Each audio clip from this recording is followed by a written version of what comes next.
লীগের তদন্ত মানি না, মানবো না। স্বৈরাচারের তদন্ত মানি না, মানবো না। মানি না, মানবো না। আওয়ামী লীগের তদন্ত পেশার তদন্ত মানি না, মানবো না। আওয়ামী লীগের তদন্ত মানি না, মানবো না। লীগের পেশার বিচার করে প্রশাসন কি করে? প্রশাসন কি করে? এই আওয়ামী লীগ বিচার করে প্রশাসন কি করে? লজ্জায় বাঁচি না ছি, ছি, লজ্জা, প্রশাসন লজ্জা, লজ্জা, আওয়ামী লীগ বিচার করে লজ্জা, লজ্জা। মানি না, মানবো না। আওয়ামী লীগের বিচার করে জালো রে জালো আগুন জ্বালো। আওয়ামী লীগের রাস্তা নাই ভেঙে দাও, গুড়িয়ে দাও, লীগের কাছে রাস্তা নাই ভেঙে দাও, গুড়িয়ে দাও। প্রশাসনের তদন্ত আওয়ামী লীগ দিয়া তদন্ত মানি না, মানবো না। লীগের পেশার তদন্ত মানি না, মানবো না। আপত্তির বিষয়টা এমনি পত্রিকাতেও আপত্তি আমাদের জানাইতে হবে কেন? আপত্তিটা আমাদের কেন জানাইতে হবে? তোমরা বলেও ছিলা বলেছিলাম স্যার, ধরেন মৌখিক, ধরেন স্যার আমরা লিখিত দিলে মৌখিক হয়ে বলছি, কিন্তু প্রশাসন তো অবগত যে হচ্ছে একটা লিখিত শিক্ষক সমিতিতে গেছে, শিক্ষকদের জন্য স্বার্থপূর্ণ না হয় এই ব্যাপারে। এবং প্রশাসন অবগত যে 47 জন শিক্ষক স্বাক্ষর করছে এর ব্যাপারে প্রশাসন অবগত। প্রশাসন অবগত হওয়ার পরে কিভাবে ছাড় দেয়? আমরা কেন, আমাদের কেন মানে একবারে দাবি জানাইতে হবে? এটা স্যার আমরা মৌখিকভাবে বলছি রে ট্রু, কিন্তু তারপরেও কেন আমাদের বারবার দাবি জানাইতে হবে? স্পষ্ট মনে আছে যে বাণিজ্য অনুষদের দিন এবং কলা অনুষদের দিন নিয়ে মনে হয় বক্তব্য আসছিল। এক পর্যায়ে তো বাণিজ্য অনুষদের দিন নিজেই সরে গেছে, মনে আছে সারা একটা প্রতিষ্ঠানের কথা বলছিলেন, একটা প্রতিষ্ঠানের একটা বাধ্যবাধকতা থাকে, এটা পজিশন এটা তো স্যার, আমরা তো স্যার এটা তো কোনো বিষয় না। বিশ্ববিদ্যালয়ের উপাচার্য স্যার হচ্ছে মানে মানে নির্বাহী, প্রধান নির্বাহী। উনি চাইলে পজিশনের স্ট্যাটিউট চেঞ্জ করে রাখা মানে কিছু না। বিশ্ববিদ্যালয়ের ভিসি চাইলে সব কিছু করতে পারে। এই না না এই ইন্টারেস্টের জায়গা এখানে যেখানে ডিন আচ্ছা আমি একটু সংযুক্ত করি স্যার, মানে আপনারা যে মানে স্ট্যাটিউটের কথা বললেন, এখানে আপনাদের কোন স্ট্যাটিউট বলে যে সাক্ষ্য গ্রহণের সময় ডিনকে রাখতে হবে? আছে এরকম স্ট্যাটিউট আছে?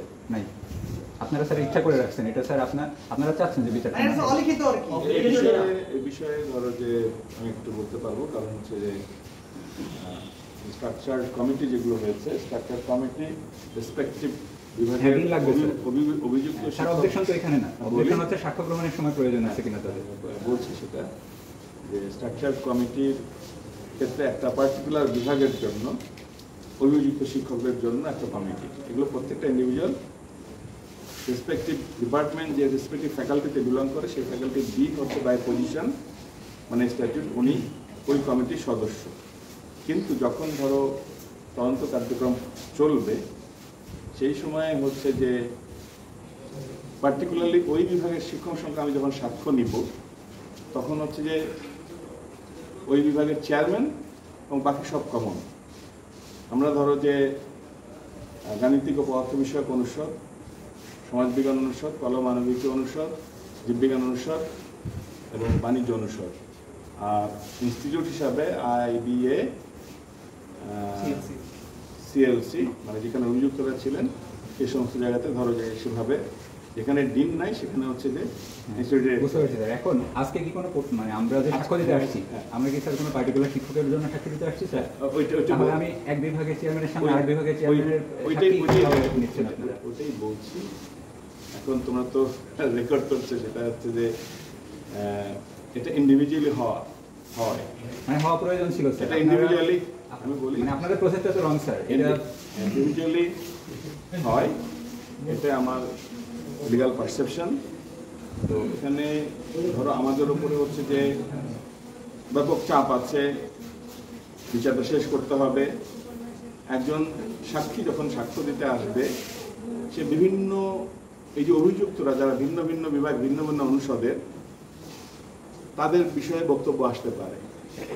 এই কারণেই উপাচার্য স্যার উনি ধরো আমাদের স্ট্রাকচার কমিটির প্রধান, উনি পরামর্শ করেছেন, আইনজ্ঞ পরামর্শ নিয়ে সময় একটা বিষয়। আবার লিগ্যালি যদি ধরো একজন সাক্ষ্য একজন উইটনেস ভিন্ন ভিন্ন ব্যক্তি সম্পর্কে সাক্ষ্য দিতে পারে, তো তখন হচ্ছে যে আমাদের যে সারাদিনের কার্যক্রম আমরা তো জানি না একজন কিন্তু স্যার আপনি যে চাপের কথা বলতেছেন স্যার, এখন মানে আমরা দেখতেছি যে মানে একদম সুস্পষ্ট মানে আশ্রয়দাতা সুস্পষ্টভাবে তাদের বিরুদ্ধে আপত্তি আছে, এরকম ব্যক্তির সামনে আমরা সাধারণ শিক্ষার্থীরা যখন সাক্ষী দিতে যাচ্ছি আমাদের কি চাপ ফিল হচ্ছে না স্যার? না, ওইটার পরে কথা বলছি, লিগ্যাল জায়গাটাতে বলছি। সেটা হচ্ছে যে একজন মানে যে সাক্ষী দিবে উইটনেস, সে ভিন্ন ভিন্ন বিভাগের শিক্ষক সম্পর্কে দিতে পারে, কারণ সে অনেক কিছু সেখানে ধরো 14 তারিখ 15 তারিখ সন্ধ্যা এবং ওখানে টোটাল যে ঘটনাগুলো ঘটছে তারা সে কোন কোন শিক্ষককে দিয়েছে আমরা তো জানি না কে কোন বিভাগের কোন ফ্যাকাল্টি, কিন্তু অভিযুক্ত যারা তদন্ত কমিটিতে আসছে তারা ভিন্ন ভিন্ন বিভাগের ভিন্ন ভিন্ন ইনস্টিটিউটের